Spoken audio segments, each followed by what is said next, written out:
Semana 1. Recuperando o senso de segurança.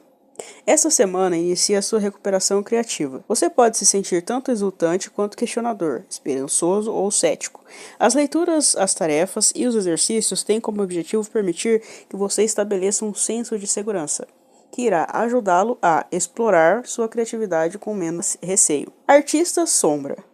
Uma de nossas principais necessidades como seres criativos é apoio. Infelizmente, isso pode ser difícil de obter. Num mundo ideal, seríamos encorajados em nossa arte primeiro por nossa família nuclear e depois por círculos cada vez amplos de amigos, professores e conhecidos que nos queiram bem. Como jovens artistas, precisamos e queremos ser valorizados, reconhecidos por nossas tentativas e esforços, tanto quanto por nossas realizações e triunfos. Infelizmente, muitos nunca recebem esse encorajamento inicial, tão crítico. O resultado é que talvez nem descubram que são artistas. Os pais raramente respondem, tente para ver no que dá, aos anseios artísticos de seus filhos. Aconselham cautela quando seu apoio seria mais importante.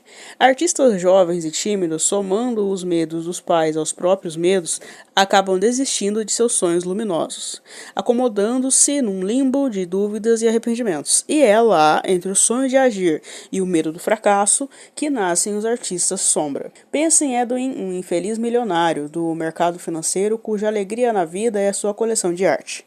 Embora fosse extremamente talentoso nas artes visuais desde criança, ele foi influenciado pela família a seguir carreira nas finanças. Seu pai arranjou-lhe um emprego na bolsa de valores quando ele completou 21 anos. Desde então, ele trabalha na área. Agora, com 30 e poucos anos, ele é riquíssimo e, ao mesmo tempo, paupérrimo. O dinheiro não pode comprar a realização criativa para ele. Nada tem influência psicológica mais forte no ambiente e especialmente nos filhos do que a vida não vivida de um dos pais. Cercando-se de artistas e de artefatos, ele é como a criança com o nariz grudado na vitrine de uma loja de doces. Adoraria ser mais criativo, mas acredita que essa prerrogativa é de outros, e não algo a que possa aspirar para si próprio. Homem generoso, ele recentemente presenteou uma artista assumindo um ano de suas despesas para que ela pudesse se dedicar a perseguir seus sonhos. Como foi criado para acreditar que o termo artista não poderia ser aplicado a ele, Edwin não consegue se dar esse mesmo presente. Edwin não é um caso isolado. Frequentemente, os anseios artísticos da criança são ignorados ou reprimidos.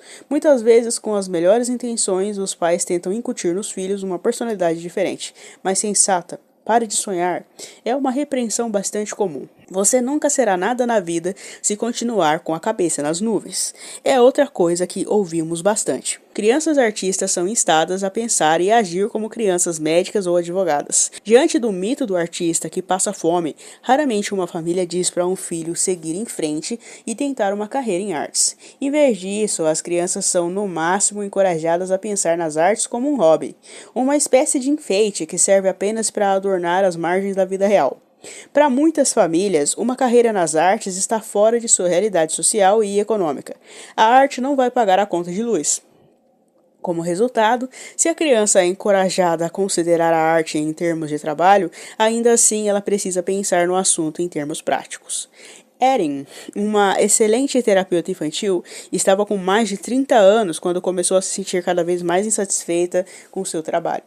Sem saber que direção tomar, ela começou a adaptar um livro infantil para o cinema. Quando estava no meio do roteiro, ela teve um sonho significativo em que abandonava sua criança artista antes de se tornar terapeuta. Ela era uma talentosa estudante de arte. Por 2 décadas, ela reprimiu seus desejos criativos, despejando toda a sua criatividade no trabalho de ajudar os outros. Perto dos 40 anos, ela começou a sentir vontade de ajudar a si mesma. A história de Erin é muito comum. Jovens artistas podem ser incentivados a se tornar professores de arte ou a trabalhar com pessoas deficientes. Futuros escritores podem ser empurrados para a advocacia, que é uma profissão de muitas palavras, ou em direção à medicina, pois afinal são tão inteligentes. Então a criança que nasceu para ser contadora de histórias pode se converter numa excelente terapeuta que apenas ouve as histórias dos outros. Acredito que se os artistas pudessem escolher os próprios rótulos, a maioria deles não escolheria nenhum. Ben Sham. Sem apoio algum para se tornarem artistas e muitas vezes se sentindo desvalorizados demais para sequer reconhecerem que têm um sonho artístico, essas pessoas se tornam artistas sombra. Ignorantes quanto à verdadeira identidade, acabam vivendo à sombra de artistas assumidos. Incapazes de reconhecer que elas mesmas possuem a criatividade que tanto admiram nos outros, com frequência namoram ou se casam com pessoas que trabalham ativamente na carreira artística que elas secretamente desejam. Quando Jerry ainda sofria bloqueio criativo, ele começou a namorar Lisa, uma artista freelance talentosa, mas sem dinheiro. "Sou seu maior fã", costumava dizer a ela. O que ele não contou logo de início foi o próprio sonho de ser um cineasta. Ele possuía, na verdade, uma biblioteca inteira de livros sobre filmes e devorava avidamente revistas especializadas em cinema, mas tinha medo de agir para tornar seu sonho realidade. Em vez disso, dedicou seu tempo, a sua atenção a Lisa e à carreira artística dela. Sob sua orientação, a carreira de Lisa decolou. Ela passou a ganhar dinheiro e tornou-se cada vez mais conhecida. Jerry continuou bloqueado. Quando Lisa sugeriu que Jerry se inscrevesse num curso de cinema, ele se esquivou. "Nem todos podem ser artistas", disse a ela e a si mesmo. Artistas amam outros artistas. Artistas sombra gravitam em torno das tribos a que realmente pertencem, mas ainda não podem provar que estão lá pelos próprios méritos. Muitas vezes é a audácia e não o talento que torna uma pessoa artista e outra um artista sombra, escondendo-se com medo de expor seu sonho à luz, temeroso de que ele se desintegre a um mero toque. Artistas sombra muitas vezes escolhem carreira sombra, aquelas próximas à carreira desejada ou mesmo paralelas a ela, mas não a arte em si. Ao comentar sobre o tom ferino de determinados críticos de cinema, François Truffaut sustentou que eles eram, na verdade, cineastas bloqueados, como ele mesmo havia sido na época em que trabalhara como crítico. Talvez estivesse certo. Muitos daqueles que nasceram para escrever romances acabam optando por jornalismo ou publicidade, em que podem usar seu dom sem se arriscar à tão sonhada carreira de escritor de ficção. Outros podem se tornar produtores ou agentes, obtendo um prazer secundário ao servir quem realizou seu sonho, mesmo que indiretamente. Carolyn, que tinha muito talento para fotografia, seguiu em vez disso uma carreira bem-sucedida, mas infeliz, como agente de fotógrafos. Jean, que ansiava escrever roteiros de cinema, trabalhava numa agência, criando spots publicitários. Kelly, que queria ser escritora, mas temia levar a sério sua criatividade, fez uma carreira lucrativa agenciando outras pessoas, realmente criativas. Todas artistas sombra. Essas mulheres precisavam colocar a si mesmas e a seus sonhos no centro do palco. Elas sabiam disso, mas não tinham essa ousadia. Foram educadas para ocupar o papel de artista sombra e precisariam trabalhar conscientemente para desmantelar essa noção. Fomos ensinados a acreditar que pessimismo equivale a realismo e otimismo equivale a algo irreal. Não chore, não expresse sua indignação, compreenda. É preciso uma enorme força do ego para dizer a pais bem-intencionados mais dominadores, ou aos que são apenas dominadores, "Espera aí, eu também sou um artista." A temida resposta poderia ser: "Como você sabe?" E claro, o jovem artista não sabe. Há apenas um sonho, uma sensação, uma urgência e um desejo. Raramente há uma prova real, mas o sonho continua vivo. Para viver uma vida criativa, precisamos perder o medo de estarmos errados. Quando você estiver se sentindo desvalorizado, furioso ou exausto, isso é sinal de que as outras pessoas não estão abertas à sua energia. De modo geral, artistas sombra fazem duras autocríticas, recriminando-se durante anos pelo fato de não terem perseguido seus sonhos. Essa crueldade apenas reforça seu status de artista sombra. Lembre-se, é preciso muito incentivo e apoio para se fazer um artista. Artistas sombra não foram acalentados dessa forma. De qualquer maneira, culpam a si mesmo por não terem agido sem medo para realizar seu potencial. Numa versão distorcida do determinismo darwiniano, dizemos a nós mesmos que verdadeiros artistas conseguem sobreviver aos ambientes mais hostis e mesmo assim encontrar sua vocação tão facilmente quanto um pombo-correio encontra seu destino. Nada mais falso. Muitos artistas verdadeiros têm filhos cedo demais ou têm filhos demais. São muito pobres ou vivem longe, do ponto de vista cultural ou monetário, de qualquer oportunidade artística para realizar seu potencial. São artistas sombras sem ter culpa disso. Visualizam seu sonho à distância, mas não conseguem transpor as barreiras culturais para atingi-lo. Para todos os artistas sombra, a vida pode parecer uma experiência insatisfatória, como uma sensação permanente de falta de propósito ou de promessas não cumpridas. Eles querem escrever, querem pintar, querem atuar, compor, dançar, mas têm medo de se levar a sério. A fim de sair do mundo das sombras em direção à luz da criatividade, os artistas sombra precisam aprender a se levar a sério. Com um esforço dedicado e deliberado, devem cuidar de sua criança artista.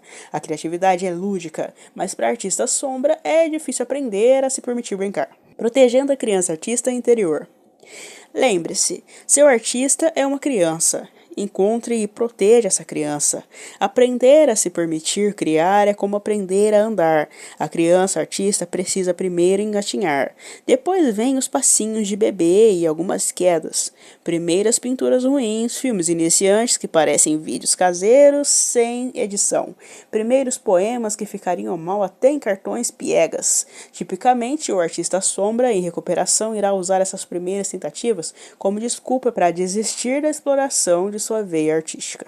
Julgar seus primeiros esforços artísticos chega a ser um abuso. Isso acontece de muitas maneiras. O trabalho de iniciante é comparado com obras-primas, é exposto a críticas prematuras, apresentado a amigos excessivamente críticos.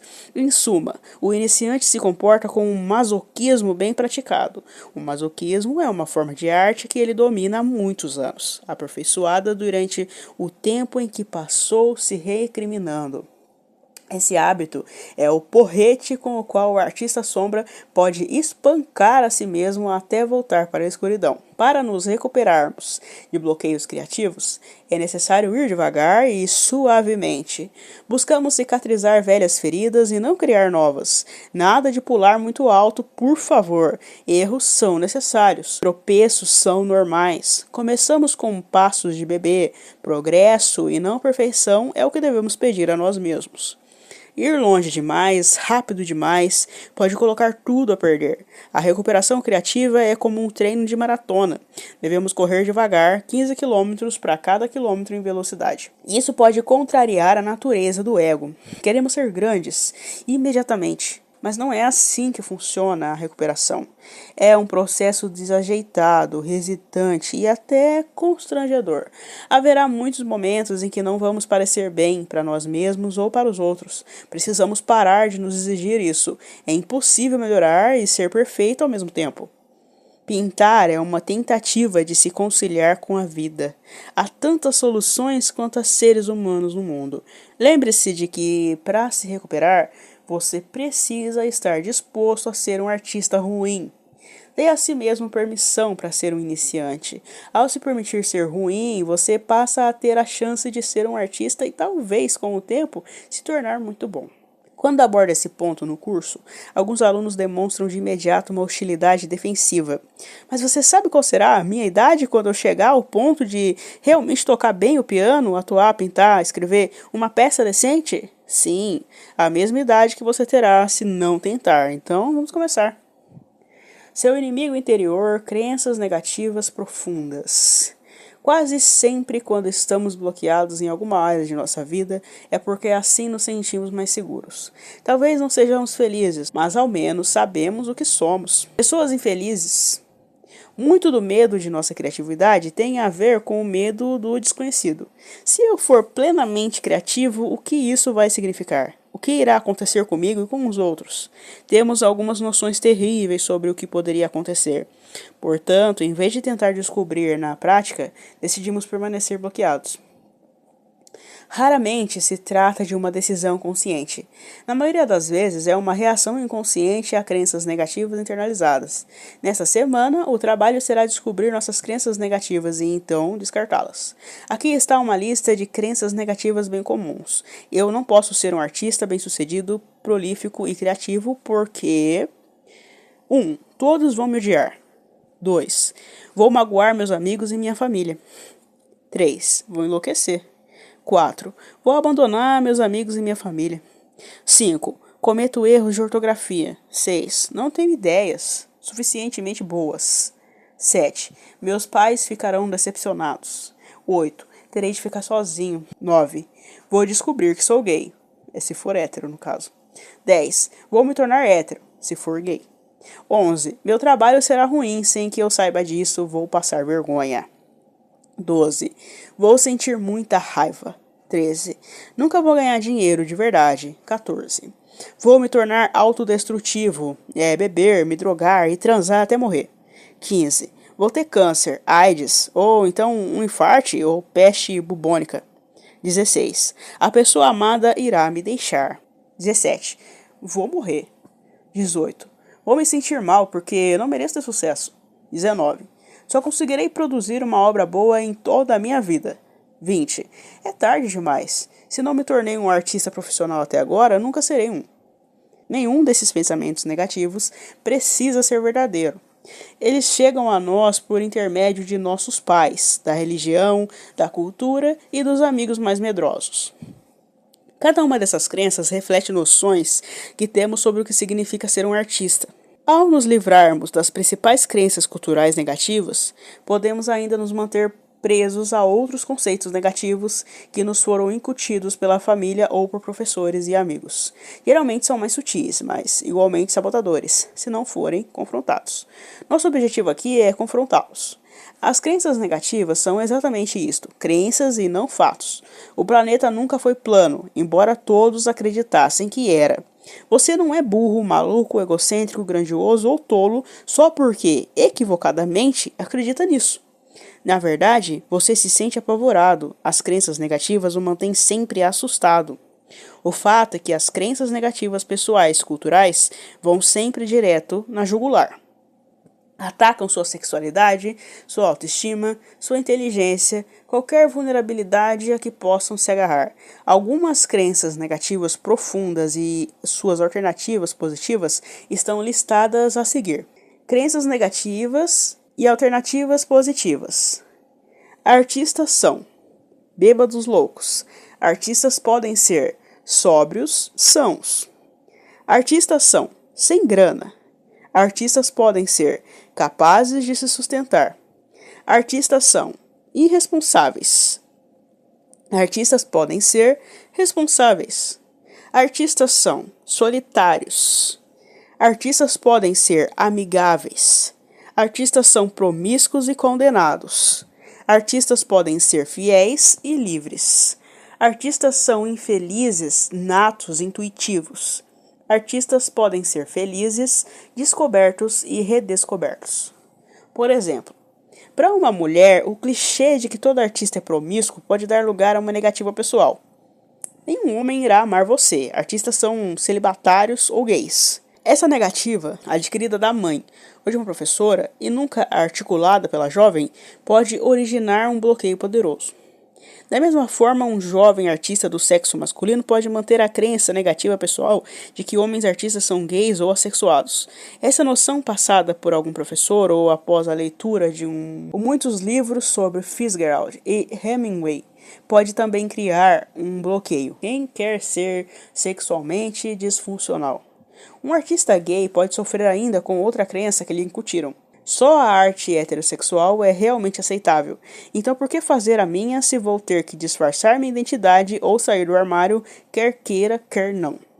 Examinadas em sua essência, nossas múltiplas crenças negativas revelam uma crença negativa central. Devemos trocar um grande sonho por outro. Ou seja, se ser um artista parece bom demais para ser verdade, você imagina que isso vai lhe custar um preço alto demais, algo inalcançável. Assim você permanece bloqueado. A maioria das pessoas criativas bloqueadas carrega sem saber uma mentalidade de só posso ter ou isso ou aquilo, que se coloca entre elas e seu trabalho. Para romper o bloqueio, nós devemos reconhecer essa forma, ou isso ou aquilo, de pensar, ou sou feliz no amor, ou posso me realizar na arte. Diz a sua cabeça, ou serei bem-sucedido financeiramente, ou serei um artista. Na verdade, é possível, bem possível, ser um artista e ter uma vida romântica plena. Assim como é bem possível ser um artista com sucesso financeiro.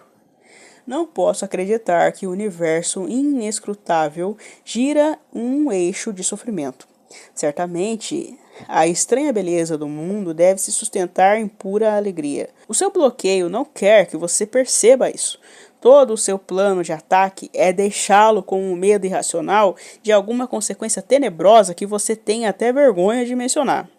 Racionalmente, você sabe que não deveria deixar de escrever ou pintar por causa de um medo bobo, mas por ser um medo bobo, você não conta nada a ninguém e o bloqueio permanece intacto. Dessa forma, a noção de que você comete muitos erros de ortografia se sobrepõe à eficiência dos corretores ortográficos dos programas de computador. Você sabe que é besteira se preocupar com esses errinhos, e então não admite isso para os outros, e assim continua sem encontrar uma solução. O medo de escrever errado é um bloqueio extremamente comum. Na próxima etapa desta semana, vamos escavar suas crenças inconscientes usando alguns truques de aprendizado dos cérebros lógicos e artista. Essas técnicas talvez lhe pareçam piegas e improdutivas. Repito, isso é resistência. Se a negatividade internalizada é o inimigo, combata-o com as armas eficazes que mostramos a seguir. Experimente estes métodos antes de descartá-los de imediato. Seu aliado interior. Armas afirmativas. Como criadores bloqueados, muitas vezes nos sentamos nas arquibancadas criticando aqueles que estão em campo. Ele não é tão talentoso. Podemos comentar sobre um artista famoso do momento. E talvez estejamos certos, muitas vezes é a ousadia e não o talento que leva um artista a ocupar seu lugar no palco. Bloqueados, tendemos a encarar com animosidade esses impostores sob os holofotes. Somos capazes de reconhecer a genialidade genuína, mas se a pessoa for meramente um gênio da autopromoção, nosso ressentimento vai às alturas. Não é apenas inveja. É uma técnica de estagnação que nos incentiva a permanecer parados. Fazemos discursos para nós mesmos e para outras vítimas dispostas a nos dar ouvidos. Eu poderia até fazer melhor que ele se... Você de fato poderia fazer melhor, se permitisse a si mesmo fazê-lo. As afirmações irão ajudar você a se permitir. Uma afirmação é uma declaração positiva sobre uma crença positiva. E se conseguirmos dizer coisas positivas a nós mesmos, ao menos 1/10 das vezes que pensamos a nosso respeito de forma negativa, já perceberemos uma enorme mudança. Afirmações ajudam a nos sentirmos mais seguros e esperançosos. Quando começamos a trabalhar com afirmações, elas podem parecer bobagem, piegas, constrangedoras. Não é interessante? Temos grande facilidade para nos bombardear com ideias negativas, sem qualquer constrangimento. Não tenho dom, não sou inteligente o bastante, original o bastante, jovem o bastante. É reconhecidamente mais difícil dizer coisas boas sobre nós. A princípio, parece horrível. Experimente para ver como soam irremediavelmente açucaradas. Eu mereço amor. Eu mereço ser bem pago. Eu mereço uma vida criativa gratificante. Sou um artista brilhante e bem-sucedido. Tenho um rico talento criativo. Sou competente e confiante no meu trabalho criativo. Afirmações são como receitas para certos aspectos que você quer mudar em si mesmo. Seu sensor já ficou com as orelhas em pé? Não foi? Os sensores odeiam qualquer coisa que soe como autoestima genuína. Imediatamente tentam convencê-lo de que você é um impostor. O que você pensa que é como se nosso inconsciente coletivo passasse as noites assistindo a 101 Dálmatas de Walt Disney e aprendendo com o personagem Cruella de Vil a fazer as críticas mais devastadoras. Apenas tente escolher uma afirmação, por exemplo, eu, é seu nome, sou um brilhante e prolífico ceramista, pintor, poeta ou seja o que for. Escreva isso 10 vezes enquanto estiver ocupado com isso, algo muito interessante irá acontecer. Seu sensor vai protestar. Alto lá, você não pode dizer todas essas coisas positivas na minha frente. Objeções pipocarão aos montes, pensamentos surgirão abruptamente. Escute essas objeções. Perceba esses pensamentos feios, desarticulados, brilhante e prolífico, até parece. Desde quando? Escreve errado. Você chama o seu bloqueio de escritor de prolífico? Está apenas se enganando. Um idiota, convencido. Quem você quer enganar? Quem você pensa que é? E assim por diante. Você irá se surpreender com as coisas terríveis que seu subconsciente irá deixar escapar. Escreva-as. Esses pensamentos apontam quais são as suas principais crenças negativas. São a chave para libertá-lo de suas garras feiosas. Faça uma lista das objeções que aparecem na sua mente. É hora de fazer um pequeno trabalho de detetive. De onde vêm essas noções negativas? Da sua mãe, do seu pai, de professores. Usando sua lista de objeções mentais, procure as possíveis origens em seu passado. Ao menos algumas delas saltarão violentamente em sua memória. Uma forma eficiente de localizar as origens é viajar no tempo. Divida sua vida em períodos de 5 anos, listando os nomes de suas principais influências em cada fase. O encontro de duas personalidades é como o contato de duas substâncias químicas. Se houver qualquer reação, ambas saem transformadas. Paul sempre quis ser escritor. Apesar disso, após um breve pico de criatividade quando era universitário, ele parou de mostrar seus textos. Em vez dos contos que sonhava em escrever, passou a manter diários, um após o outro, guardando tudo numa gaveta escura onde ninguém poderia encontrá-los. O motivo era um mistério para o próprio Paul, até que ele experimentou trabalhar com afirmações e objeções. Quando começou a escrever suas afirmações, Paul foi imediatamente sacudido por uma explosão quase vulcânica de insultos vindo de sua mente. Ele escreveu: "Eu, Paul, sou um escritor brilhante e prolífico." Do fundo de seu inconsciente veio uma erupção, cuspindo uma torrente de abusos e dúvidas sobre si mesmo. Era algo entorpecedor, específico e de certa forma familiar. Você está apenas se enganando, é um bobo, sem talento real, um fingidor, um diletante, uma piada. De onde veio essa crença negativa tão profunda? Quem poderia ter dito isso a ele no passado? Quando Paul viajou no tempo para encontrar o vilão e localizou com grande embaraço, sim, havia um vilão, e um incidente que lhe causava vergonha demais para dividir com alguém. Quando era mais novo, um professor mal intencionado primeiro elogiou seu trabalho e em seguida tentou seduzi-lo. Com medo de ter provocado de alguma forma a atenção daquele homem envergonhado de que seu trabalho talvez não tivesse qualquer mérito em si, Paul enterrou o ocorrido no seu inconsciente, onde a ferida infeccionou. Não era à toa que ele sempre suspeitava de segundas intenções quando alguém o elogiava. Não surpreende que ele sentisse que outros pudessem fazer falsos elogios ao seu trabalho. A afirmação é uma frase forte, positiva, de que algo já é verdadeiro. Em sua essência, a crença negativa profunda de Paul era de que ele estava apenas se enganando de que poderia escrever. Aquela crença dominara seu pensamento por uma década. Sempre que as pessoas elogiavam seu trabalho, ele duvidava de suas intenções. Paul chegou quase ao ponto de se afastar de amigos, que em momento expressaram interesse em seus talentos. Certamente deixara de acreditar neles. Quando sua namorada, Mimi, se interessou por seus escritos, ele também deixou de confiar nela. Assim que Paul trouxe à tona esse monstro das profundezas, ele pôde começar a lidar com isso. Eu, Paul, tenho um talento real. Eu, Paul, acredito e gosto de ouvir críticas positivas. Eu, Paul, tenho um verdadeiro talento. Embora essas afirmações positivas fossem incômodas a princípio, elas rapidamente deram a Paul coragem para participar da primeira leitura em público de seu trabalho. Muito elogiado, ele foi capaz de aceitar a boa recepção sem depreciá-la. Afirmações criativas. 1. Eu sou um canal para a criatividade de Deus e meu trabalho cumpre esse papel. 2. Meus sonhos vêm de Deus e Deus tem o poder de realizá-los. 3. Enquanto eu criar e escutar, serei guiado. 4. Criatividade é o desejo do Criador para mim. 5. Minha criatividade cura a mim mesmo e a outros. 6. Tenho permissão para alimentar meu artista. 7. Ao usar métodos simples, minha criatividade irá florescer. 8.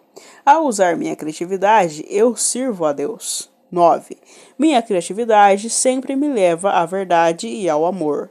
10. Minha criatividade me leva a perdoar os outros e a mim mesmo. 11. Há um plano divino de coisas boas para mim. 12. Há um plano divino de coisas boas para o meu trabalho. 13. Ao escutar o Criador interior, eu sou guiado. 14. Ao escutar a minha criatividade, eu sou guiado até o meu Criador. 15. Estou disposto a criar. 16. Estou disposto a aprender e a me deixar criar. 17. Estou disposto a deixar Deus criar por meu intermédio. 18. Estou disposto a servir por meio da minha criatividade. 19. Estou disposto a viver a experiência da minha energia criativa. 20. Estou disposto a usar meus talentos criativos. Agora olhe para a sua lista de objeções negativas. Elas são muito importantes para a sua recuperação. Cada uma delas lhe coloca amarras e cada uma deve ser desconstruída. Por exemplo, uma objeção que diz: eu, Fred, não tenho talento algum, apenas finjo, pode ser convertida na afirmação: eu, Fred, sou verdadeiramente talentoso. Vá confiante na direção de seus sonhos. Viva a vida que sempre imaginou. Ao simplificar sua vida, as leis do universo serão mais simples. Use suas afirmações após as páginas matinais. Use também qualquer uma das afirmações criativas listadas aqui. Tarefas. 1. Toda manhã, coloque o despertador para tocar meia hora antes do horário habitual. Levante-se e escreva 3 páginas à mão com o que for surgindo na sua cabeça. Não releia, nem deixe ninguém lê-las. O ideal é colocá-las no envelope grande de papel pardo e escondê-las. Bem-vindo às páginas matinais. Elas irão transformá-lo. Esta semana, não se esqueça de trabalhar com as afirmações que escolher e as objeções negativas que surgirem ao final das páginas matinais, diariamente. Converta todas as objeções negativas em afirmações positivas. 2. Leve a si mesmo a um encontro com um artista. Você terá que fazer isso a cada semana, durante todo o curso. Um exemplo de encontro com um artista: vá para uma papelaria ou outra loja de curiosidades bem baratinhas e compre miudezas, como adesivos de estrelas, pequenos dinossauros de plástico, cartões, lantejoulas, cola, tesoura e lápis de cera. Você pode colocar uma estrela dourada no seu envelope a cada dia que escrever, só por diversão. 3. Viagem no tempo. Liste 3 velhos inimigos de sua autoestima criativa. Seja o mais específico possível ao fazer este exercício. Seus monstros históricos são os tijolos que ajudarão a construir suas crenças negativas profundas. Sim, aquela irmã, Ana Rita, que a infernizou no colégio de freira na 5ª série, também vale. E a maneira maldosa como ela a criticou realmente importa. Coloque-a na lista. Este é o hall da fama dos vilões da sua vida. Mais monstros virão à sua memória enquanto estiver trabalhando em sua recuperação. Sempre é necessário reconhecer feridas criativas e chorar por elas. Do contrário, elas se transformam em cicatrizes que impedem o crescimento. 4. Viagem no tempo. Selecione e escreva uma história de terror estrelada por um dos monstros de seu hall da fama. Não precisa ser longa, mas anote todos os detalhes que lhe vierem à lembrança. A sala onde estava, a maneira como as pessoas olharam para você, o que você sentiu, o que os seus pais disseram ou não disseram quando você contou o que aconteceu. Inclua tudo que lhe gerou mal-estar nesse incidente. Ai, lembro que ela me deu um sorriso bem falso e passou a mão na minha cabeça. Você pode achar catártico desenhar o seu velho monstro ou recortar e colar uma imagem que evoca aquele incidente. Faça uma caricatura bem cruel, ou ao menos coloque um X vermelho em cima da figura dele. 5. Escreva uma carta ao editor em sua defesa. Enderece a si mesmo e ponha no correio. É muito divertido escrever essa carta na voz da sua criança artista ferida. A quem interessar possa. A irmã Ana Rita é muito má, tem nariz de tomada e eu sei escrever direito sim. 6. Viagem no tempo. Liste 3 antigos incentivadores da sua autoestima criativa. Este é o hall da fama daqueles que desejam bem a você e a sua criatividade. Seja específico. Qualquer palavra de encorajamento conta, mesmo se desconfiar de um elogio ou outro registro. Pode muito bem ser verdade. Se você estiver com dificuldade de se lembrar de elogios, volte às suas anotações da viagem no tempo e procure memórias positivas. Quando, onde e por que você se sentiu bem a respeito de si mesmo? Quem foi o responsável pela afirmação? Além disso, é bom escrever o elogio num cartão decorado. Cole-o perto de onde você escreve suas páginas matinais ou no painel de seu carro. Eu coloco o meu na torre do computador para me alegrar enquanto escrevo. 7. Viagem no tempo. Selecione e escreva uma mensagem feliz de incentivo. Faça uma carta de agradecimento. Coloque-a no correio endereçado a si mesmo ou àquele antigo mentor. 8. Vidas imaginárias. Se tivesse 5 vidas, o que faria em cada uma delas? Eu seria piloto, vaqueira, física, clarividente e monja. Você talvez queira ser mergulhador, policial, escritor de livros infantis, jogador de futebol, dançarino, pintor, performático, professor de história, curandeiro, técnico esportivo, cientista, médico, voluntário na África, psicólogo, pescador, ministro, mecânico, carpinteiro, escultor, advogado, pintor, hacker, artista de novela, cantor, sertanejo, baterista de rock. Escreva qualquer coisa que lhe ocorrer. Não é preciso pensar demais neste exercício. O objetivo dessas vidas é se divertir mais do que você deve estar se divertindo na vida que tem. Olhe a lista e escolha uma ocupação. Então faça aquilo esta semana. Por exemplo, se escreveu cantor sertanejo, pode pegar o violão e sair cantando. Se sonhou em ser vaqueiro, que tal um passeio a cavalo? 9. Ao trabalharmos com afirmações e objeções, muitos monstros e feridas podem reemergir. Adicione-os à lista à medida que lhe ocorrerem. Trabalhe com cada objeção individualmente. Transforme cada pensamento negativo numa afirmação positiva. 10. Leve o seu artista para passear, só vocês dois. Uma caminhada de 20 minutos pode alterar sua consciência de forma dramática. Checagem. Você fará checagens toda semana. Se estiver trabalhando em sua semana criativa de domingo a domingo, faça sua checagem aos sábados. Lembre-se de que essa recuperação é sua. O que você pensa é importante e se tornará cada vez mais interessante à medida que progredir no curso. Talvez queira fazer suas checagens no caderno das páginas matinais. É melhor escrever as respostas à mão e se dar cerca de 20 minutos para responder. O objetivo das checagens é fornecer um histórico de seu progresso em sua jornada criativa. Minha esperança é que você depois compartilhe essas ferramentas com outros amigos e que, nesse momento, perceba que suas anotações são valiosas. Sim, eu enlouqueci na 4ª semana, mas amei a 5ª. Quantas vezes você fez suas páginas matinais essa semana? Espero que tenha escrito nos 7 dias. Como foi a experiência? 2. Teve o seu encontro com o artista essa semana? Sim, claro. Espero que sim. Mesmo assim, pode ser difícil se permitir ter um encontro com o artista. O que fizeram? Como você se sentiu? 3. Houve outros acontecimentos e descobertas nessa semana que você considera significativos para a sua recuperação? Descreva-os. Toda vez que dizemos deixe existir, de qualquer maneira algo acontece. Sem dúvida, nós nos tornamos aquilo que visualizamos.